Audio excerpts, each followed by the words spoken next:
আসসালামু আলাইকুম প্রিয় দর্শক, আমি ডাক্তার মোহাম্মদ আবু তাহের।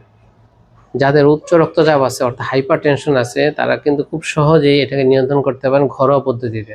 আজকে আপনাদের এমন একটা পদ্ধতি দেখাবো যে পদ্ধতি মানলে আপনি খুব সহজেই উচ্চ রক্তচাপ নিয়ন্ত্রণ করতে পারবেন। প্রিয় দর্শক, যারা এখনো পর্যন্ত আমার চ্যানেলকে সাবস্ক্রাইব করেননি দ্রুত সাবস্ক্রাইব করে নেবেন। দর্শক, এই উচ্চ রক্তচাপ নিয়ন্ত্রণের জন্য আমরা খুব সহজেই নিয়ন্ত্রণ করতে পারি জাস্ট শুধুমাত্র একটা রসুনের কোয়া দিয়ে। অর্থাৎ এই রসুনের কোয়াটাকে যদি আমরা ব্যবহার করি, এটা সাইন্টিফিকলি প্রমাণিত যে এটা উচ্চ রক্তচাপকে নিয়ন্ত্রণ করে। বিশেষত যখন এই রসুনটাকে যখন পেস্ট করা হবে বা ব্লেন্ড করা হবে, এতে একটা উপাদান বের হয় যেটাকে আমরা বলি এলিসিন। এই এলিসিন রক্তনালীকে প্রসারিত করে, ভ্যাসোডাইলেশন করে, ফলে আমাদের সিস্টোলিক এবং ডায়াস্টোলিক প্রেশার নিয়ন্ত্রণ করে।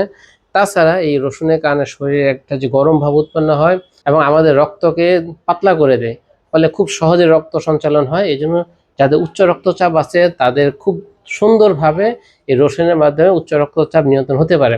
তবে দর্শক, একটা খুব গুরুত্বপূর্ণ বিষয়, যাদের দীর্ঘদিন ধরে অনিয়ন্ত্রিত উচ্চ রক্তচাপ তারা চিকিৎসকের পরামর্শ ব্যতীত ওষুধকে বন্ধ করবে না, অবশ্যই চিকিৎসকের পরামর্শ নিয়ে এই রসুনকে ব্যবহার করবেন।